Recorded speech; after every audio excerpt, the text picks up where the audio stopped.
My boyfriend changed his phone password after vacation, and I finally learned why. Last night, I was already halfway through folding laundry when my boyfriend snatched his phone off the couch like I was about to steal it. That tiny movement hit me harder than it should have. My stomach actually dropped. We'd lived together for almost 4 years, and he used to leave his phone everywhere. Kitchen counter, bathroom sink, face up on the bed while he showered. Now he carried it room to room like it contained state secrets. I asked why he suddenly changed the password.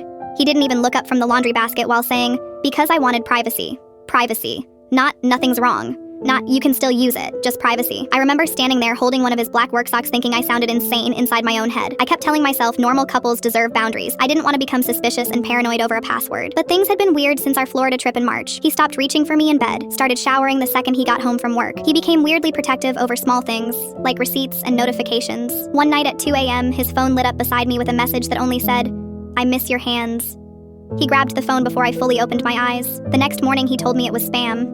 I accepted that explanation even though I knew it sounded ridiculous. I think I was embarrassed to admit I already suspected something. Last night he fell asleep on the couch watching basketball highlights. The television was still on low volume, flickering blue across the apartment. I noticed his phone balanced against his chest, unlocked. I honestly wish I had walked away. Instead, I picked it up carefully so I wouldn't wake him. There weren't dozens of women, no secret dating apps. Somehow that would have been easier to understand. It was one woman, Emily, a coworker he'd mentioned casually for over a year. The woman who supposedly hated him because they argued during meetings. Their messages went back months. Inside jokes, lunch photos, complaints about me, complaints about our apartment, complaints about how emotionally exhausting I'd become after my dad died last summer. Then I found hotel reservations from our Florida trip. He had met her there for one night while I stayed with my cousins 2 hours away. I actually covered my mouth to stop myself from making noise. I could hear my own heartbeat in my ears. The worst message wasn't sexual. It was her asking if he thought I suspected anything, and him replying, "She notices less than you think." I sat on the bathroom floor until almost 4 in the morning, reading everything twice because part of me still thought maybe I misunderstood. When I confronted him today, he looked more tired than guilty. He admitted it immediately, said it started emotionally before becoming physical. Said he didn't know how to end either relationship without destroying everything. That sentence made me feel sick. Not because he cheated, because he talked about our relationship like a scheduling problem. I asked if he loved her. He rubbed both hands over his face and said, "I care about both of you differently." I don't even remember the rest of the conversation clearly. I just remember him crying quietly while putting clothes into trash bags from under the sink. He left around sunset. Now his side of the closet is empty except for 3 wire hangers and an old movie receipt from February. I keep staring at those stupid hangers like they explain something. I thought betrayal would feel loud and dramatic. Instead, it feels quiet, embarrassing, and weirdly ordinary.